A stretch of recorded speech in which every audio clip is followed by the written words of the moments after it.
Ladies and gentlemen, President Mohamed Loutfi.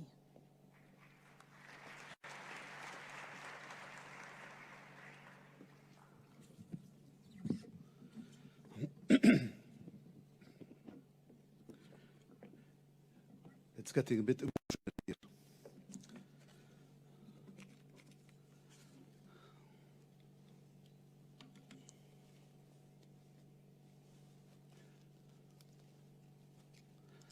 Honored guests, good afternoon. Chair of the Board of Trustees, thank you for such a warm introduction, and thank you for such a warm introduction from everyone that spoke today. Standing in this wonderful hall here today and being honored this way is a very humbling and somewhat an overwhelming experience for me. I will start by recognizing our distinguished guests who honored us by their presence here today, and others that were unable to join that are watching this through streaming. Ministers, university presidents, members of the House of Parliament, society leaders, trustees, alumni, distinguished academics, colleagues, honored guests, friends and family, friends, old friends and new friends, not only from Egypt, but many of you have traveled far afield to be with us here today.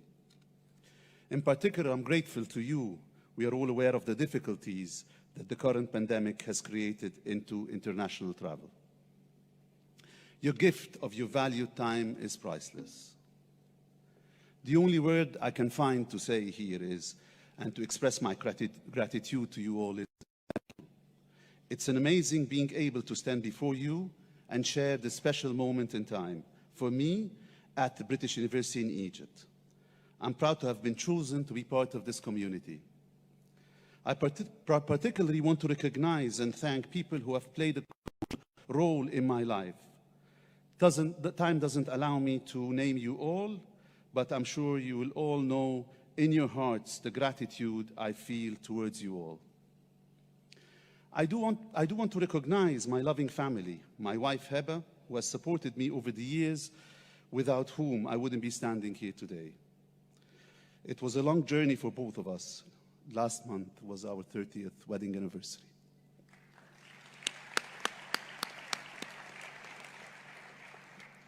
My son Niall, my son Yusuf, who couldn't make it with us today, and my younger son Nail, who is here with me today, both inspire me, and I continue to learn a lot from both of them.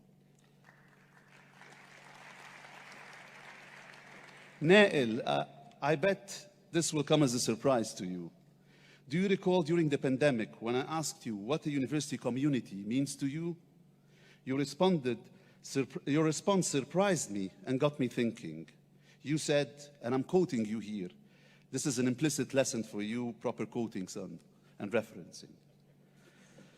You said, if I talk to a classmate during the lecture and they respond, there is a trust or a bond that is created at this moment in time. And this classmate will be the first on your list when choosing who to work with in a group assignment. I never thought of it this way. And that image of trust and communication has stayed with me and shaped my thoughts. I also owe a great debt to my parents, who were a constant source of encouragement and support to me. My late father always believed in globalization without even defining it. He gave me the opportunity to be a global citizen myself. I lived and studied in 5 countries and worked in more than 20. When I was growing up, I learned certain values from my parents: integrity, empathy, self-discipline, easier said than done. My father was a hard worker, and the quote that would always remind me of him: the success you take from your life will be equal to what you put in. This puts everything in clear perspective to me. And I've learned confidence from my mother. She never feared to buck the trend or go against the grain. She always believed in doing what was right. I also want to mention certain figures that inspired me throughout my career. I'll start by Professor Issam Salem, who's the former president of Alexandria University, who is a key role model for myself and for many. In my 20s, I used to run for Alexandria Sporting Club elections, and he was always there for me. And he used to say, I'm not here to support Mohammed in the elections as he worked for Alexandria University. I'm here to help prepare a future university president. This always resonated with me. The late Mr. Adel Al-Sunusi, the former president of Alexandria Sporting Club, his golden advice was, love people even if they hate you. They will learn to love you one day. Professor Mustafa Hassan, Professor Sharif Andil, when I was contemplating about going to the UK for my doctoral studies, they said, you can either choose to be a big fish in a small pond or a small fish in a large pond. I chose the latter and never regretted it. Professor Alfredo Moscardini, sitting with us here today, he was not only my supervisor, my director of studies and mentor, but he taught me how to think systemically, not systematically. Many do not understand the difference, and this was a paradigm shift in my development. Professor Hossam Badrawi, mentoring is not an easy task. He always believed in me and supported me. Professor Peter Fidler, the former Vice Chancellor of Sunderland University. Professor Ustin Erguder, Seibold Norde, the former presidents of the Magna Carta Universitatem, and my friend David Locke. Being with them on the Council of the Magna Carta Universitatem for eight years shaped my understanding to higher education. Dr. Andries Barblan, the Secretary General of CRE, Council of Rectors of Europe, that became at a later stage EUA, the European University Association, who made me think of what is expected from a university, not from our view as academics, but from the society point of view. Professor Anthony Chapman, Vice Chancellor of Cardiff Metropolitan University, who believed in me. I can't start by describing our relationship. To put it in simple words, he shaped the person I am today. Professor John Latham, who I'm grateful to on many fronts, but most importantly, for getting me to recognize that being dyslexic is a strength, not a weakness. We are simply wired differently, and with differentiation comes innovation. Last but not least, Professor Hossam Badrawi, Professor Ashraf Hatem, Professor Ismail Abdel Ghaffar, Professor Ahmed El-Gohari, and General Muhammad Abdullah, who are not only friends, but also played a role when I was making the decision to return back to Egypt. And many people across the path that believed in me and supported me. I approached today's installation as president of the British University in Egypt with a sense of both honor and humbleness. I was happy and fulfilled at Coventry University, both personally and professionally. And I'm asked repeatedly now about my decision to return to Egypt, and more specifically to the BUE, and my answer has always been the same. It's an opportunity to make the sort of real and lasting impact that I have prepared for my entire life. I want to thank the Board of Trustees, especially the Chair, the Minister of Higher Education, for their confidence in me, and to members of the university community for their welcoming embrace over the last 3 months. You've been wonderful, and I sincerely appreciate it. Perhaps now it's a good time to mention my predecessors as president. I have had many colleagues tell me about the wonderful work of all of them. Today we have with us Professor El Feki and Professor Hamza, and also to those that cannot be here with us and have been an important factor in the success of this university. Thank you all. I believe we should be all incredibly grateful for the work of those who have traveled the path before us to get us here. Please share with me a round of applause for these trailblazers.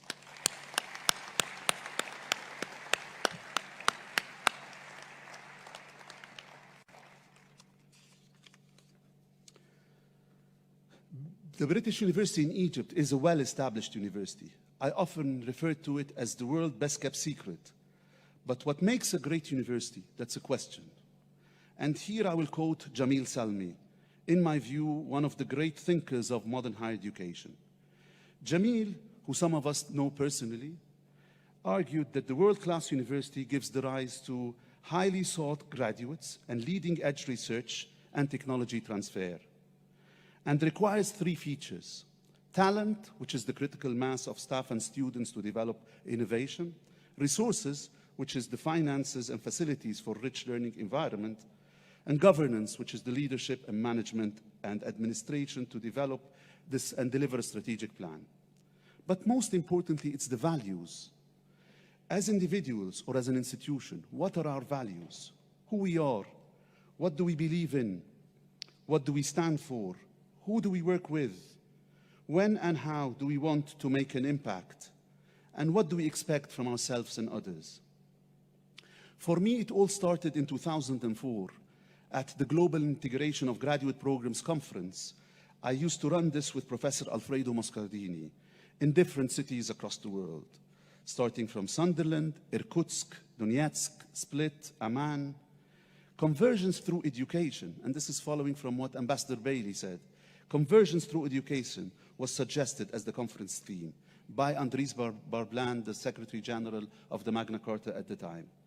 This was a line of thought, as universities are expected to be at the forefront of modernizing the society by pushing the boundaries of science and researching into the unknown, and to ensure that societies are prepared for tomorrow. In that sense, universities might well as be the platform for conversions through education, to facilitate the intercultural discussions leading to a mutual understanding of the needs of societies and cultures between different areas across the world. We live in a world burdened with conflict, and I have been dwelling on how can we, as higher education community, work towards this noble objective, conversions through education. Following from this, I was influenced with my tenureship at the Magna Carta Universitatum Board. The Magna Carta is an essential document that celebrates the deepest values of university traditions and especially cherishes academic freedom and institutional autonomy as the foundation of the knowledge society. Universities are under great pressure these days than ever before to perform well in many regards, and the Magna Carta maintains that one of the prime factors to enable universities to do well is that they have sufficient freedom to set their own targets and define their own strategies. To me, innovation is a function of creativity, and creativity is a function of the culture of dissent, to argue and to assimilate, which is a direct outcome of academic freedom. During the past few months as president, I have spent much of my time learning about this exceptional place. I have had the pleasure to meet and speak with hundreds of people, warm, friendly, dedicated, proud, supportive, enthusiastic, and result-focused people. And many of you know I've spent a lot of time asking a lot of questions. What do we do well? What are colleagues worried about? What are people most proud of? How can we continue the journey of this institutional improvement? First seek to understand, then be understood, quoting St. Francis of Assisi. I will continue to listen to the views of everyone who has stake in our community as I formulate my plans to ensure the growth and sustainability of this wonderful place. You know, it's easy to join an organization and make assumptions. I've seen firsthand where new leaders have come in with preconceived notions about change that needs to be implemented, only to find out that their understanding of how a place ticks is not complete. Of course, it's inevitable that some things need to change, but there is often good reasons for why some things are the way they are. Most importantly, why are we doing things in the way we're doing them? And this is the core of system thinking, unlocking our minds of dormant prepositions. During my first 100 days at the British University in Egypt, we have focused on building confidence in the competence of leadership of the British University administration, and on formulating an organic and inclusive vision of excellence and shared transparent government. We started recruiting top quality leadership team from across the world, worked on empowering our best leaders, reflected on our previous strategic plan, launched a portfolio review and an establishment review to enable us to build a sustainable fiscal strategy and a budget process. Also, we supported consortium of like-minded academics in Egypt and abroad, building on the momentum of major societal initiatives like the Sustainable Development Goals, renewable energy, and Hayat Karima. And I would like here to thank Professor Hisham Al-Askari for agreeing to support our Hayat Karima working group initiated by our brilliant academics. My vision for the future of BUE revolves around 4 strands. The first strand is our identity as the British University in Egypt. It's our most distinguished asset and greatest competitive edge. For now, this is how we will be known, the British University in Egypt, not BUE. Second strand, in our strategic direction, which includes our purpose, which revolves around creating global citizenship fit for employment in the global marketplace, and shared priorities that fulfill our social contract with the society. But more importantly, capturing the values within the institution, culminating in a can-do attitude, the British University way. Third strand is aligning the strategy and tactics for the British University in Egypt. Tactical thinkers are about doing things right, while strategic thinkers are about doing the right thing. In other words, we will be doing things right and doing the right thing at the same time in the BUE. Strategy without tactics is the slowest route to victory. Tactics without strategy is the noise before defeat. Quoting Sun Tzu. Final strand, which is aligning all our staff with the purpose. It is about all staff in the institution knowing the direction of the university and the direction of travel and feeling or knowing that they can contribute to this happening. We are living through challenging times, and we at the British University in Egypt are embarking on our new strategy. These are exciting times for us, and I'm always reminded with the quote from Michelangelo, the greatest danger is not to aim too high and miss it, but it's to aim too low and achieve it. In other words, we will aim high and we will achieve it. In short, our intermediate and long-term goals are ambitious but achievable. And my promise to this wonderful institution is, I will strive to continue to work with you all to create a clear purpose, to doing the right thing, and to putting the concerns of our students and staff at the forefront and center of what we do. This institution will earn the right to be the first choice for undergraduate and postgraduate education in communities and societies they serve. We will be going on a journey together by living up to the expectations of our founder, the industrialist Mohamed Farida Khamis. Referred to by many as a force of nature, whose intention for this institution was to be the best in class. He described the British University in Egypt as the most important factory, the factory of men that will help build the nation, placing humankind at the center of his focus, which is aligned with the definition of a university. In Latin, a university is universitas, unim verter, it's turned to the one. Ad unim verter, it's placing man at the center. And man here, it refers not only to a gender, but humankind, all of us. I'm confident, but by placing humankind, el-insan, our students, and by placing the students' experience at the heart of what we do, we will achieve great things. بناء الإنسان أولوية للسيد الرئيس لبناء جمهورية جديدة. Thank you.